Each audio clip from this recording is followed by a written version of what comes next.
Bienvenidos a La Caja Gris y estoy encantado de que esté con nosotros Alba Mayo. Él es desarrollador de videojuegos y creador de contenido en YouTube, Twitch y redes sociales similares. Y bueno, sueles combinar esas dos facetas en tu vida, ¿no? Por un lado, desarrollar videojuegos. Mientras desarrollas videojuegos, aprovechas también para crear contenido para redes. Y en tu, no sé cómo llamarlo, base de obras que has creado, podemos encontrar Mayotori, Golfing Obrit, los tengo aquí para que no se me olvide ninguno. Purella, Majorariato Museum, Shippet, un nombre muy complicado que le vamos a llamar el juego de la espada, si me lo permites, y Pineapple on Pizza, que es tu último desarrollo que has sacado, ¿no? Ahora mismo te encuentras desarrollando, si no, Ahora mismo estoy desarrollando dos juegos, dos a la par. sí. Uno todavía sin anunciar, pero que será anunciado pronto. Y el otro es una novela visual de anime del Tres en Raya. Tiene muy buena pinta, por cierto. Eh, el anime de Tres en Raya. Le das ahí unos giritos, lo he visto y tiene muy buena pinta. Primeramente, bienvenido, me ha encantado que estés aquí y cuéntanos cómo ha ido tu vida desde que eras pequeño hasta que decides terminar siendo desarrollador de videojuegos, creador de contenido. No sé si el camino es el mismo o hay como una bifurcación que se junta en un momento determinado que decides combinar esas dos facetas. Desde que era pequeño tengo que empezar. Ah, pero bueno, como veas tú. Y eso es, yo me refiero a esos puntos clave que Sí. dices, a partir de aquí voy a dedicarme a esto. Desde pequeño los videojuegos siempre me gustaban, ¿no? Y es como la idea de ser algún día desarrollador de videojuegos y tal, siempre está ahí. Pero un poco en aquel momento, cuando yo era joven, lo de los juegos indie y tal no existía, ¿no? Entonces lo de hacer videojuegos es como decir, estaría guay ser director de cine algún día, ¿no? Es como, sí, pero ¿cómo? Es probablemente estudiar una carrera y tal, ¿no? Luego de mayor ya, pues no, sí me metí un poco por ramas informáticas y tal, pero no muy cerca de hacer cosas de videojuegos, hasta que finalmente un día sí me puse más en serio y de algún modo u otro acabé haciendo mi primer juego Mayotori. Vendió más o menos bien, ¿no? Pero todo el tema del marketing y tal está complicado. Y entonces me dije, bueno, yo había probado muchas cosas, no lo típico, hacer devlogs en página web, tener un blog y tal, escribir a influencers, tener una newsletter, prensa, todo ese rollo, ¿no? Y no funcionaba mucho. Y a base de probar cosas y tal, dije, voy a probar también a hacerme youtuber yo, a ver qué tal va. No en plan a subir vídeos sin más, ¿no? Sino a ser como yo soy la personalidad y estoy hablando de mis juegos y tal. Y entonces empecé a hacer eso y funcionó bastante bien. Y así es como he llegado a ser las dos cosas a la vez. ¿Qué parte funcionaba mejor? Cuando hablabas sobre tu marca personal, no sé cómo llamarlo a eso. O esos juegos o esos vídeos donde explicabas, ¿no? Por medio de especie de tutoriales. Los tutoriales han funcionado bastante bien, muchos de los que he hecho, pero realmente lo que me ha hecho crecer y todo eso ha sido más hablar de mi experiencia y no siempre mi experiencia, sino cosas, o sea, una vez que sacas videojuegos, no hay ciertas cosas que tú sabes que la gente normal interesada en videojuegos y tal a lo mejor no sabe, ¿no? Como en plan cómo funciona Steam o quién decide las rebajas de Steam o poder enseñar las ventas de un juego, todas esas cosas, ¿no? A la gente le interesa, son curiosas y una vez que haces juegos puedes hablar de ello porque sabes cómo va. Y entonces ese tipo de vídeos y también de cómo estoy desarrollando juegos y que le estoy metiendo tal mecánica o cómo programo tal cosa, esos yo diría que son realmente los que me hicieron crecer. Por supuesto, tutoriales ayudaron, ¿no? Porque además los tutoriales tienen que, si funcionan bien, duran bastante en el tiempo, ¿no? Hoy en día se siguen viendo tutoriales que hice yo hace 3 años, mientras que nadie va a ver o muy poca gente va a ver. Uy, perdón, que se me suben palomas en la cámara. ¿Quieres salir en cámara? Preséntala. Sí, luego se me acerca alguna que va a estar orejas. Bueno, eso. Sí, enseñar un poco desarrollo de videojuegos desde un punto de vista más personal y con información, ¿no? Insider, entre comillas. Yo creo que eso es lo que mejor funcionó. Ujú.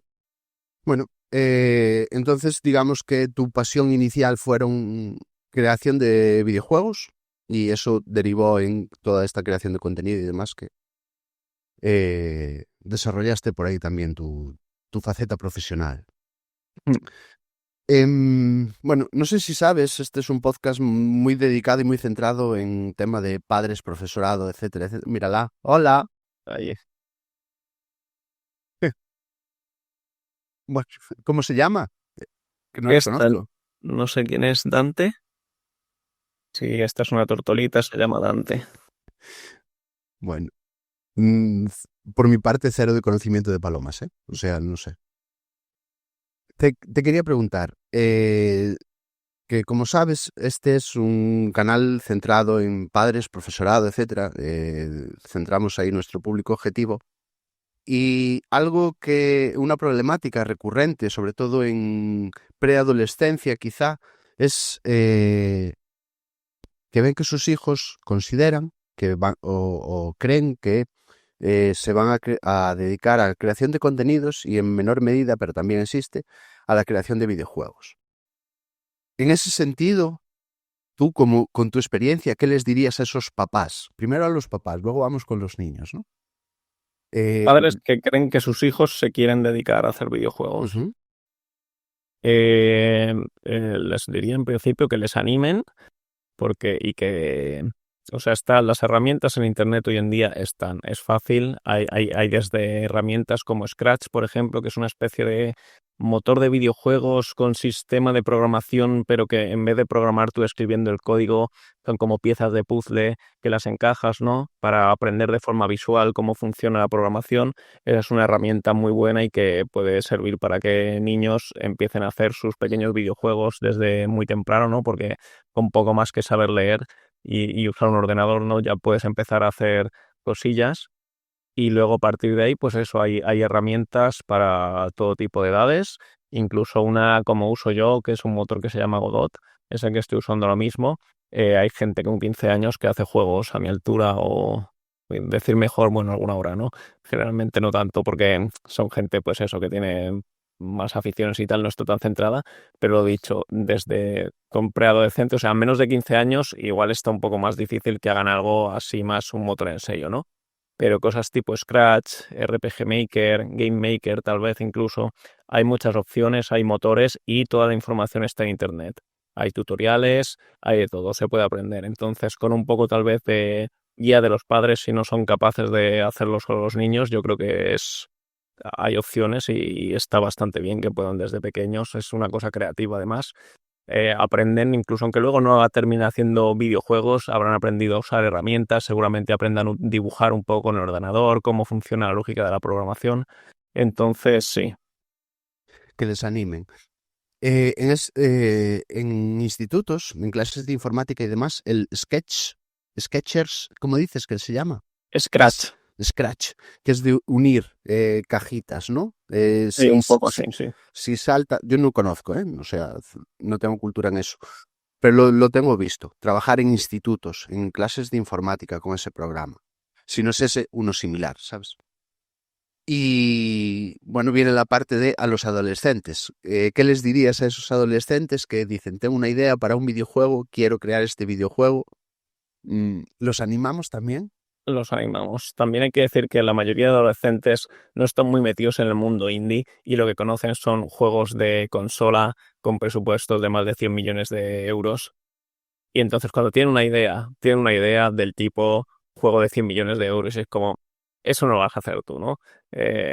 Hay que bajar un poco las expectativas, hay que mirar un poco más, tal vez meterse un poco en el mundo indie, ver qué juegos sí que han hecho equipos de pocas personas. Pero una vez que tengas eso un poco claro, que se animen, que aprendan, se puede aprender.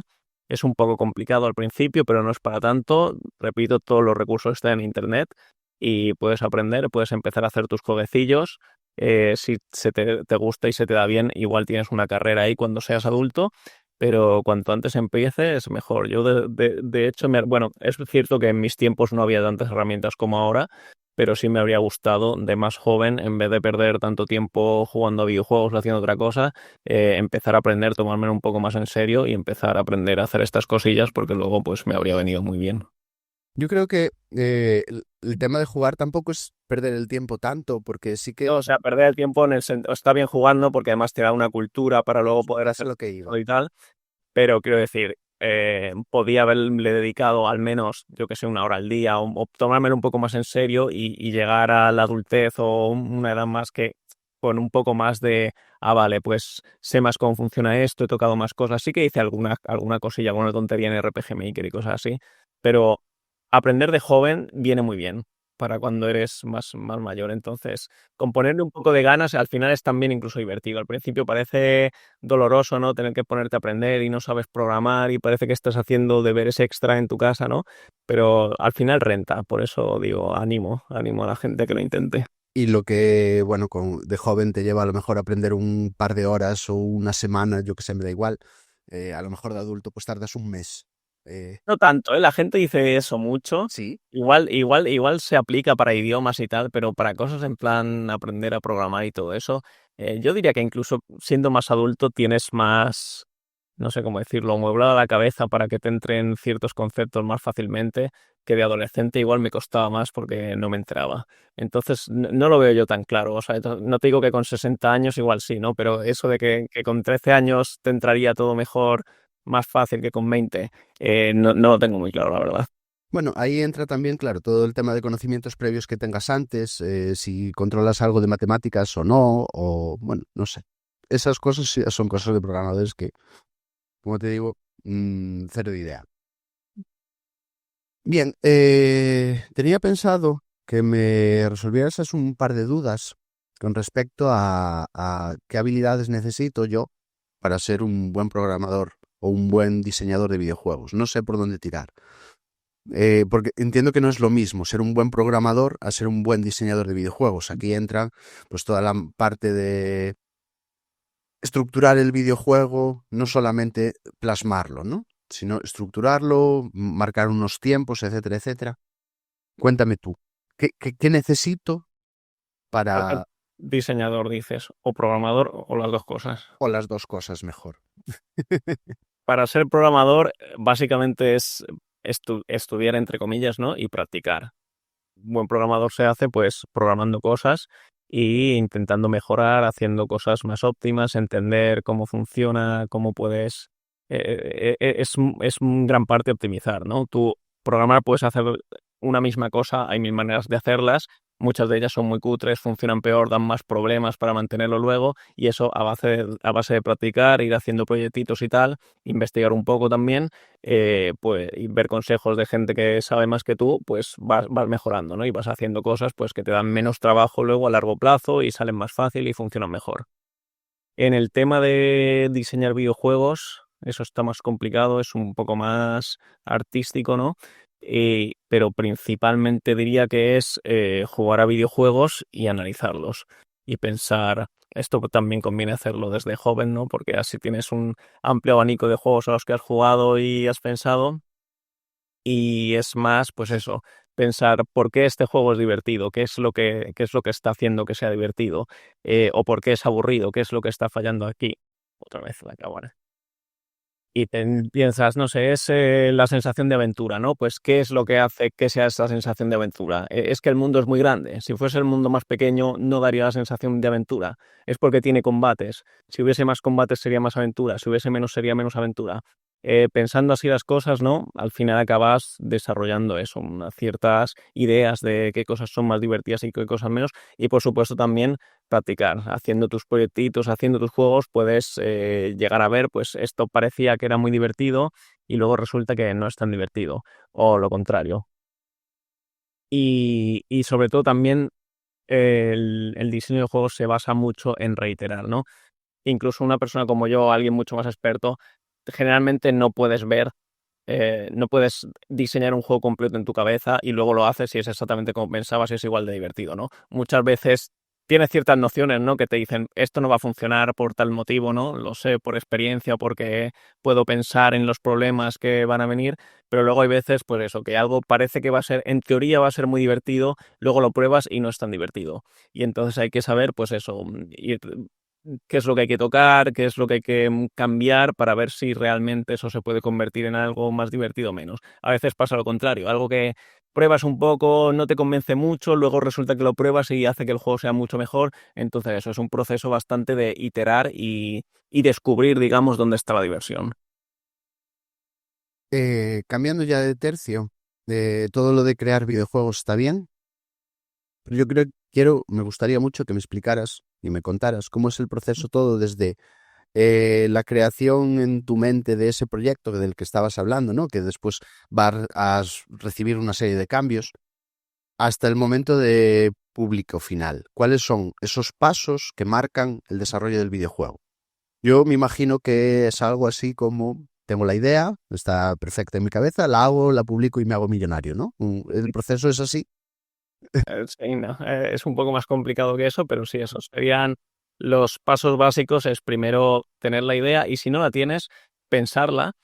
También aquí hay una diferencia entre si buscas ganar dinero o simplemente quieres hacer una idea pues porque te hace ilusión, porque la has tenido, lo que sea. Si lo que quieres es que además sea rentable, tendrías que hacer un estudio de mercado, que suena muy complicado, pero puede ser tan fácil como buscar juegos similares, ver si se venden bien o no se venden bien, o a qué precios se venden o qué calidad tienen, y ver si realmente eso te da dinero o no da dinero, ¿no? Y si puedes competir o no puedes competir. Y tal vez no, bueno, buscando un poco, por ejemplo, hay géneros que venden más que otros.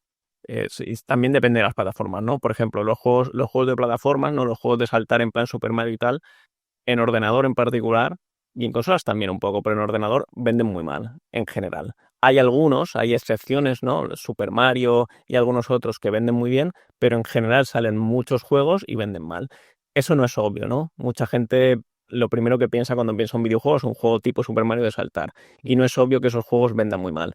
Entonces, haciendo este estudio de mercado, que es simplemente buscar este tipo de información y ver, eh, llegarías a la conclusión de que igual hacer un juego de plataformas no es la mejor idea si lo que quieres es ganar dinero, ¿no? Es mejor buscar otro tipo de juego y eso, ver géneros que sí que venden mejor y son a lo mejor más fáciles de hacer y todo ese rollo. Una vez que tienes la idea de qué tipo de juego quieres hacer, ¿no? Y la desarrollas más o menos, ¿no? Conviene saber, pues, dónde empezaría, dónde acabaría, más o menos qué cantidad de contenido va a hacer el juego. Empezarías haciendo lo que sería un prototipo, que es coger la base de la idea, que idealmente no te has flipado tanto que sea una idea gigantesca y tenga un millón de cosas, ¿no? Sí que no, que es algo más o menos sencillito. Y haces básicamente, programas una versión de prueba, digamos, una versión cutrecilla, para probar y ver si realmente eso funciona o no funciona, o qué problemas tiene, si es divertido, y ahí es donde empezaría el proceso de iteración, de decir, vale, esto igual las descartas directamente, la pruebas y dices, esto no es nada divertido, no es como me esperaba, buscamos otra cosa, o ves que tiene algunos problemas y vas probando, ¿no? Pues es demasiado difícil, lo haces más fácil, esta parte es aburrida, la cambias un poco. Así hasta que tengas. ¿Lo haces tú o derivas a otra gente esta parte? Lo harías tú. Siempre puedes, si no lo tienes claro, pues si tienes amigos o lo que sea, se lo pasas para que lo prueben y ves las reacciones que tienen. Pero generalmente es algo que haces tú, y también hay que tener cuidado con el feedback de amigos y tal, porque seguramente te digan que todo está muy bien porque no quieren hacerte daño y tal. Pero bueno, normalmente tú puedes darte cuenta hasta cierto punto de si vas por buen camino o no. Si no te engañas a ti mismo, que también es fácil. Una vez que tienes algo, digamos, sólido, ¿no? Que le ves y tienes más o menos claro cómo lo que tienes que hacer, pues es ir dividiéndolo en pasos, ¿no? De qué cosas necesita el juego que hagas, ¿no? Y la vas haciendo poco a poco y haces todo el desarrollo hasta el final y luego lo lanzas y si funciona, funciona. En ese sentido que decías del autoengaño, yo creo que sucede demasiado. No soy desarrollador de videojuegos, pero sí que creo juegos de mesa. Y no sé si te ocurre a ti, pero es como tu niño, ¿no? Tu pequeño bebé que estás ahí como medio gestando y quieres que funcione a toda costa, que, que no le ocurra nada y que todo está perfecto y todo está muy bien. Entonces sí que es verdad sentarte y analizarlo y ver qué partes son más aburridas, qué partes.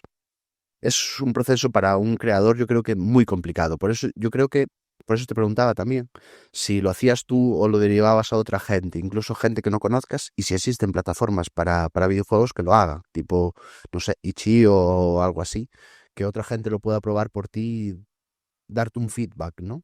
Sí, la cosa es que es complicado, sobre todo con un proyecto muy temprano, que lo subas a una plataforma y la gente, suficiente gente al menos te vaya a dar feedback, ¿no? Porque es como, ¿quién va a jugar? Ya es difícil terminar un juego, sacarlo y que la gente juegue, ¿no? Porque está el mercado lleno de juegos y es difícil conseguir visibilidad y todo el rollo. Si además es un juego a medias, no un prototipo, es difícil que alguien que no sea amigos directos tuyos o familia vayan a jugar al juego. Lo puedes intentar.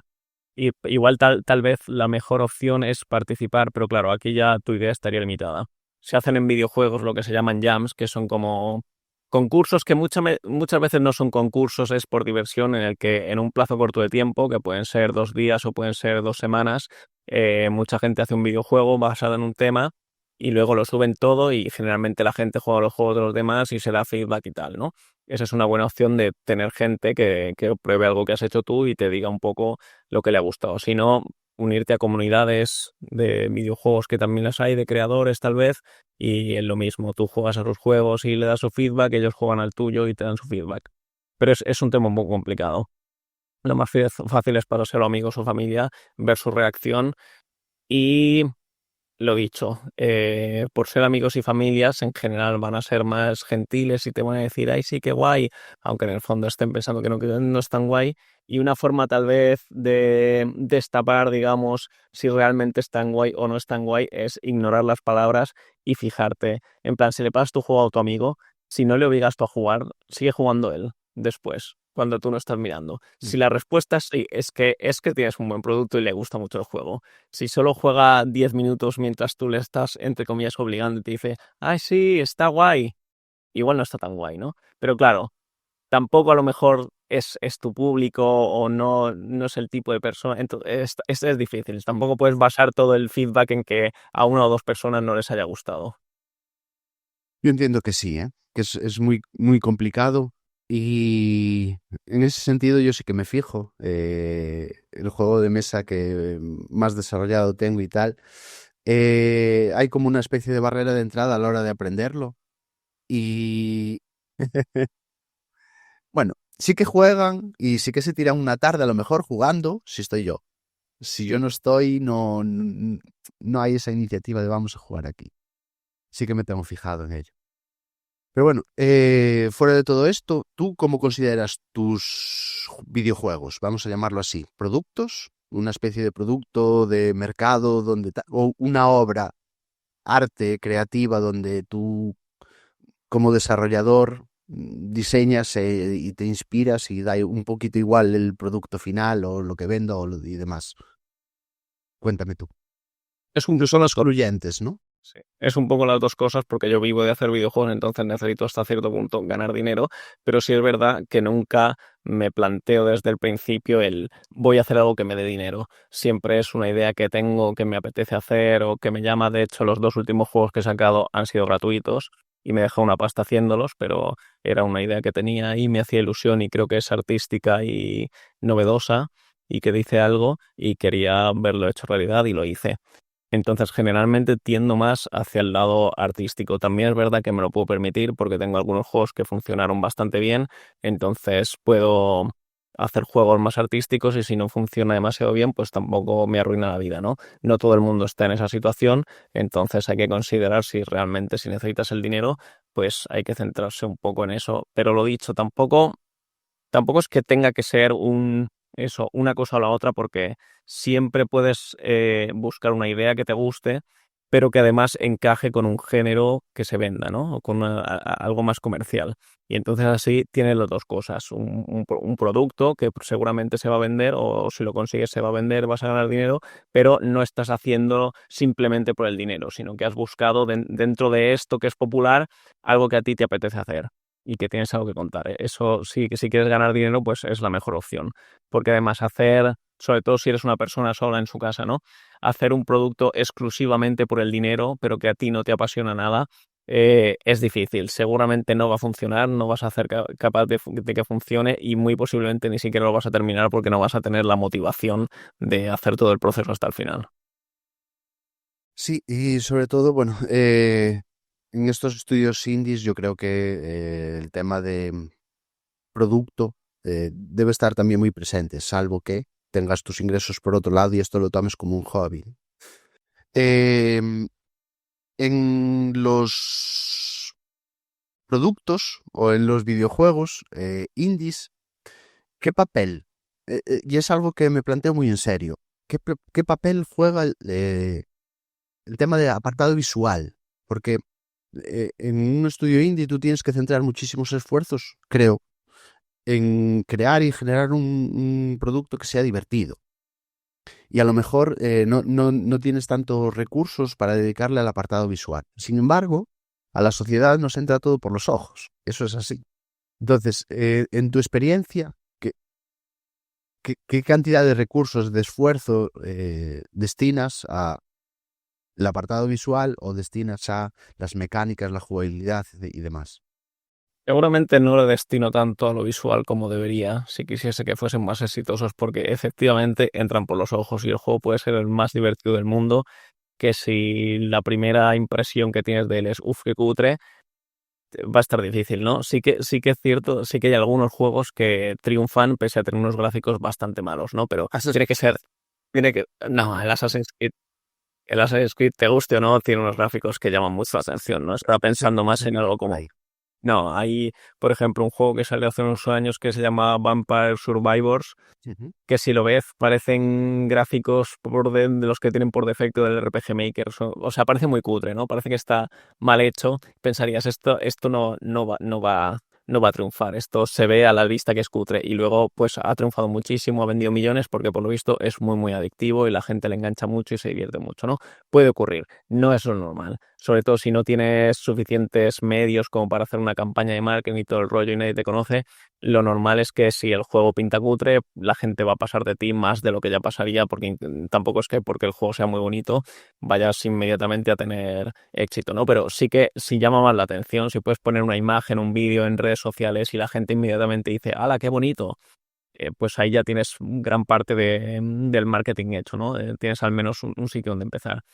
Pero igual lo más importante, sobre todo si no tienes recursos, no es tanto que tenga unos gráficos muy bonitos que a lo mejor no te puedes permitir, sino que la presentación sea suficientemente buena. Eso es más a lo que suelo aspirar yo, ¿no? Que es como que no se vea cutre, que lo veas y no es lo más bonito del mundo, a lo mejor no, pero está bien presentado. Hay cosas que son más detalles igual, pero realmente importan, como que los menús estén más o menos bien hechos, que tengan la fuente adecuada, que funcionen bien y que los sonidos estén bien puestos y no sean cutres. Hay una serie de cosas así que hace que dé como una sensación de más calidad, incluso aunque luego los dibujos sean más bien sencillos. Entonces por ahí es donde puedes ser indie, no tener que dejarte una pasta en contratar a un artista o hacer cosas extraordinarias, pero tener un poco también un estilo propio, porque cosas realistas son más complicadas de hacer, más caras, pero si tienes un poco de estilo Mayotori, por ejemplo, es un juego que hice yo con 4 rayas, los personajes están dibujados a rayas, eso es una cosa muy, muy simplona. Pero tiene un estilo, ¿no? Tiene un estilo que lo ves y es como, oye, está curioso esto y está colorido y tal. Entonces algo muy barato para mí de hacer, pero que lo ves y no dices, wow, es precioso, mejores gráficos del mundo ni de lejos, ¿no? Pero no se ve cutre, dices, oye, tiene cierto estilo, ¿no? Se nota igual que lo ha hecho un tipo en su casa, pero está suficientemente bien presentado para que digas, ah, vale, está bien. Y eso es un Con poco lo que cariño, puedes yo hacer. creo, ¿no? Ponerle cariño y sobre todo dar una pensada antes. Decías de Vampire Survivors, cuando estabas hablando, yo estaba pensando en Loop Hero también, incluso el Among Us, son juegos indie que a nivel artístico, pues, bueno. Y el Among Us es otro ejemplo que lo verías al principio y no dirías, wow, qué bonito, ¿no? Igual si acaso es un poco feucho, pero no es tanto como para que digas, qué horror. Bueno, y aún así ha triunfado, pero sí. Un poco, bueno, sí que el Among Us está en ese punto que es como no te has gastado una pasta en hacer que sea precioso, pero está bien, ¿no? Lo ves y tampoco dices qué asco. Pero bueno, sí que parte del trabajo tiene que ir ahí, pero no todo, ¿no? Y vamos a entrar en un bloque del podcast bastante intenso, porque no sé cómo decirlo. La gente y la sociedad cree que vivimos, o sea, que los videojuegos son planteados como un ocio al que no le puedes dedicar demasiadas horas porque si no atrofias tus neuronas, ¿no? Eh, ¿Tienes algo que decir a esta parte de la sociedad que, bueno, que mira los videojuegos como un ocio y un ocio al que se le pueden dedicar muy poquitas horas? Eh, a ver, es una generalización muy amplia. Hay cierta parte de razón. Y cierta no, ¿no? Los videojuegos tienen mucho estigma, ¿no? De que eso, de que te pudren el cerebro o lo que sea, son adictivos, tal, que no necesariamente es cierta. Hay juegos que son muy creativos, hay juegos que son muy artísticos. Yo, por ejemplo, porque esto has dicho que va dirigido más a padres y tal, que mi hijo juegue todos los días muchas horas al Minecraft y esté construyendo, ¿te conoces en Minecraft? Sí. Entiendo. Y esté construyendo catedrales en Minecraft o haciendo su sistema de vagonetas o lo que sea, me parecería bien. Es bastante educativo, aprende cosas, está siendo creativo dentro del juego. Pero una cosa es eso y otra que esté enganchado a un juego de móvil que tiene los juegos, sobre todo los juegos multijugador y juegos como servicio, usan lo que se llama patrones oscuros, que son trucos psicológicos para enganchar a la gente, ¿no? Engancharla pues con una falsa sensación de que estás progresando hacia algún sitio, o peor, la sensación de que si dejas de jugar pierdes tu progreso y entonces la gente no quiere. Una serie de trucos que hacen que estés enganchado al juego, no te haga feliz jugar al juego, no te entretienes tanto siquiera, pero estás enganchado y estás todo el día puesto, ¿no? Esa es la parte negativa. Y existe. O sea, incluso aunque haya el estigma falso de que todos los videojuegos te van a pudrir el cerebro, existe algunos videojuegos que sí, efectivamente, puede ser un problema que estés todo el día jugando, ¿no? Pero en general, sí me preocuparía igual si una persona juega a un solo videojuego, ¿no? Porque es posible, a lo mejor no, a lo mejor el juego es increíble, pero es posible que se esté dando el caso de que sea, no sea sano, ¿no? Esa forma en la que está tan enganchado al videojuego. Pero en general, sobre todo si tiene variedad, es como un hobby cualquiera. O sea, si un niño estuviese el día entero leyendo, seguramente nadie le diría nada, lo vería como un problema, diría, ay, adicto a los libros, no, hay que detenerlo, ¿no? Porque los libros se ven como, oh, muy culto, tal, pero realmente los libros que puede leer un niño son una amplia cosa de cultura. Es tan diferente de un videojuego. No realmente. Ya digo, de algunos sí, pero de un buen videojuego, digamos, no hay tanta diferencia. Sí, a ver, mi postura es muy clara en este sentido y de la misma forma que existen libros peligrosos, pues cómo hacerte millonario en un mes, o libros de este estilo, que son libros, no se los permitiría leer a mi hijo, de la misma forma que hay videojuegos que no le permitiría jugar a mi hijo. Hablabas de juegos móviles, a mí también se me ocurren juegos de ordenador, tipo el Genshin Impact y cosas de este estilo que son como... Eso básicamente han cogido lo de móvil y lo han trasladado a Exacto. PC. Son muy adictivos y generan una explosión de dopamina cada vez que abres un sobre o los sobres de FIFA o lo que sea. El pase de batalla del Fortnite me da igual. O sea, hay mil ejemplos, ¿no? Pero sí que le permitiría, por supuestísimo, jugar, yo qué sé, algo que conozcamos todos, un Slade Spire o un Hollow Knight, por ejemplo, ¿no? Entonces, ponerlo en la balanza y sí que entiendo que para los padres pues, puede llegar a ser muy complicado y muy difícil diferenciarlos y hacer un estudio previo y saber a qué videojuegos le permito jugar y cuáles no. Y bueno, yo qué sé, yo qué sé. O sea, estoy contigo, ¿eh? Si eres un padre y no estás informado y es un poco difícil informarse, pues no sabes, ¿no?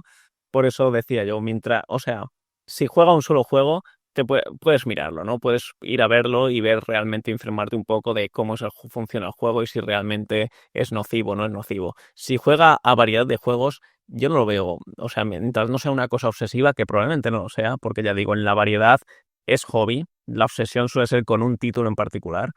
Mientras esté jugando a cosas variadas, es ocio, sí, leer libros también es ocio, pero no sé, es un hobby, no lo veo muy problemático. Cuando es un solo título, sí, o muy pocos, y ahí sí que es más fácil investigar de qué va ese juego, ¿no? Y realmente qué patrones tiene y ver si es nocivo o no es nocivo. Y en este sentido también planteo lo siguiente. ¿Por qué no existen más videojuegos de corte educativo? Me explico. Eh, a mí me encantaría a lo mejor que dando clase, soy profe, dando clase, por poder tener acceso, yo qué sé, a las investigaciones de Watson y Crick que no sea mediante un libro, sino que sea pues de alguna forma mucho más interactiva. No sé. Si digo Watson implica a lo mejor pues la generación del 27 o lo que sea, pues con sus libros que escribieron, sus aventuras, misiones, quests secundarias. O sea, yo veo todo ese contenido que se podría integrar también en videojuegos. Mi pregunta para ti es ¿por qué no se está haciendo? No lo tengo súper claro, pero puedo asumir los motivos, ¿no? No lo sé porque no estoy metido en el mundo de juegos educativos, pero puedo asumir que son Es que varios. no hay ningún tipo de juego educativo. O sea, videojuego educativo es como... Existen videojuegos educativos, pero en los videojuegos educativos no son los juegos que te llegarían a ti como cliente normal de plataformas, de consolas o de Steam y tal.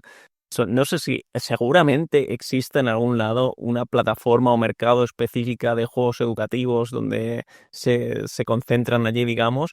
Existen, yo he jugado de niño, mis padres me han comprado juegos educativos, pero sí que no son ni de lejos la moda o juegos populares y tal.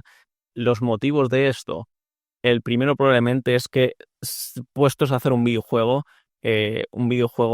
generalista que simplemente busque ser divertido y no educativo, tiene muchas más posibilidades de vender que un juego educativo. Para hacer un juego específicamente educativo, ¿no? Que se vaya. Aparte de que en las aulas no se usan videojuegos porque nunca se han usado, ¿no? Y ahora igual la gente le interesa porque ya estamos en 2025 y los videojuegos ya sí que ya no se ven tanto como eso, los marcianitos que te puden en el cerebro, ¿no? Ya está más integrado y se puede ver, hay gente como tú que ve las posibilidades de educación de un videojuego, ¿no? Que es como pues el mismo material, pero te lo presenta de una forma más interactiva y más entretenida, pero hasta hace poco eso no era, ¿no? Ni en mis sueños cuando yo iba al instituto o al colegio iban a ponerme un videojuego en clase, ¿no? Es una locura. Entonces, por eso no hay un mercado, nadie se va a poner a hacer videojuegos para que jueguen profesores en las aulas porque digamos que eso no existe, ¿no? Entonces no vas a meterte ahí, tendría que haber que hubiese una demanda de los colegios de juegos educativos y así hubiese desarrolladores o empresas que desarrollan que se dedicasen a hacer juegos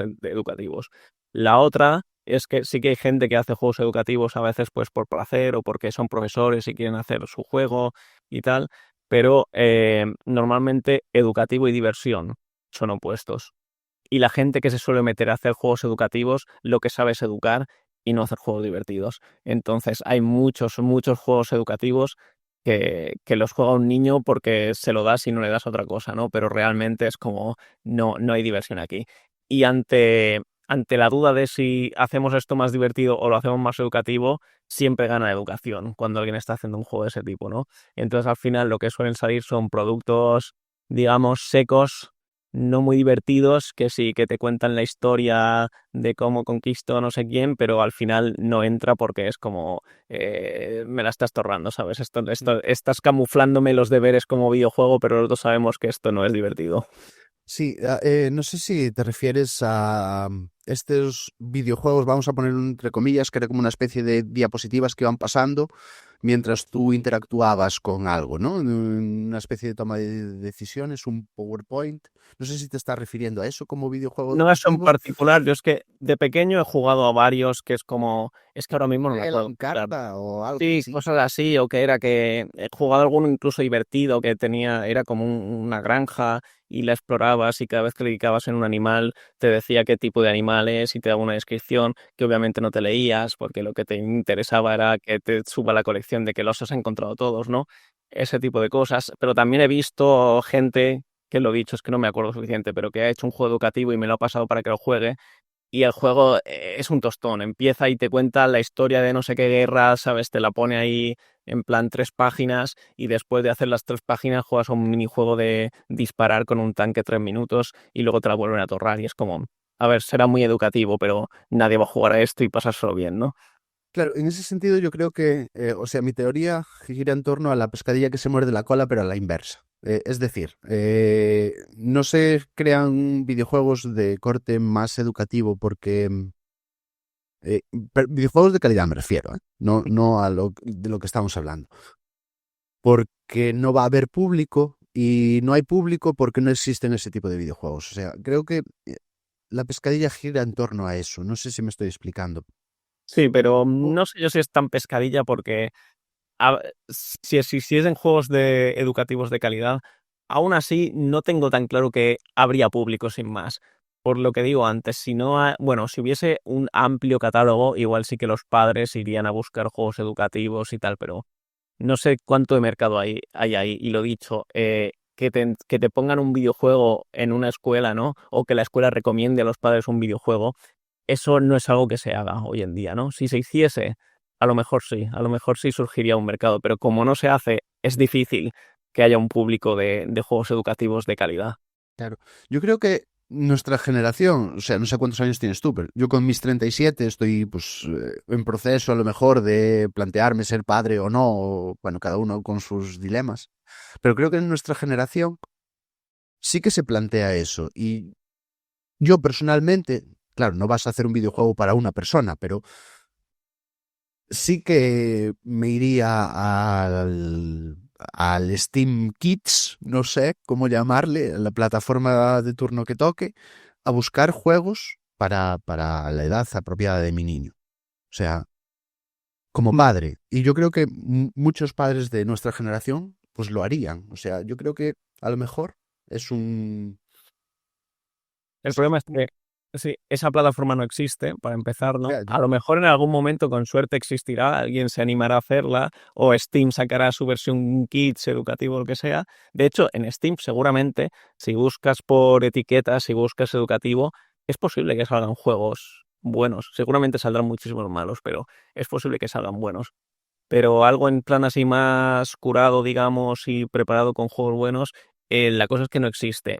Y lo que decía antes, si te vas a poner a hacer un videojuego, ¿no? A no ser que seas profesor y es tu única intención es hacer el juego educativo, harás algo para un mercado que ya existe. No vas a arriesgarte con un mercado que es como, bueno, hay padres allí buscando juegos educativos para sus niños de 12 años. Los hay, pero tampoco es tan fácil encontrarlos porque no existe esa plataforma donde vayan a ir a buscarlo.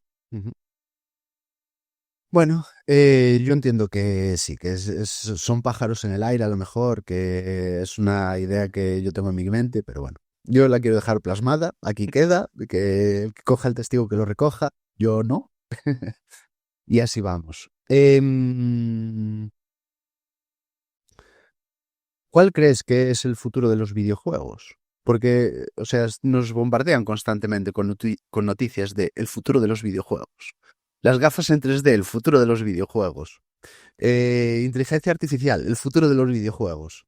¿Cuál crees que es el futuro de los videojuegos? No me lo he planteado, la verdad. Seguramente en los próximos 10 años o así no va a haber mucho cambio en el futuro de los videojuegos. Van a ser lo de ahora, pero con mejores gráficos, más grandes tal vez. El VR seguramente en algún momento terminará de despegar del todo. No creo que nunca sustituya por completo a los videojuegos, ¿no? Porque hay muchas cosas en VR. Hay muchos tipos de juegos para lo que el VR no aporta demasiado. Y estaba pensando en Tetris, por ejemplo. Irónicamente, Tetris tiene una versión VR. Pero bueno. Y más allá de eso, cosas tipo la inteligencia artificial y tal serán herramientas que se usen y harán que ciertos videojuegos sean mejores y a lo mejor pues las típicas conversaciones que tienes con personajes que te dicen la misma frase una y otra vez, pues con la inteligencia artificial te podrán hablar de forma mucho más realista de lo que está pasando en el juego y no se arrepentirán y cosas así, pero no creo que nada de eso cambie realmente los videojuegos de una forma drástica. Entonces, eso, según lo veo yo, no va a haber un futuro de los videojuegos que no sea simplemente lo que estamos viendo ahora, pero más. Y con suerte mejor. Yo creo que sí. Tal vez sí, si nos ponemos negativos, el futuro de los videojuegos es que todos los videojuegos serán gratuitos con microtransacciones y patrones oscuros para obligar, para, bueno, engancharte y hacerte comprar cosas y todos serán servicios online y todo ese rollo. Esperemos que no, Yo no pero quiero ser el futuro de los videojuegos, ¿eh? A mí, la base, o sea, las plataformas, déjame las antiguas, el Pokémon antiguo, Diablo antiguo y no le metas cosas de por medio. Bueno, estamos llegando ya al final del podcast y hay una pregunta que es obligatoria siempre, que se titula así: ¿juegas a videojuegos? Creo que la respuesta en tu caso es clara. no te creas que es tan clara, ¿eh?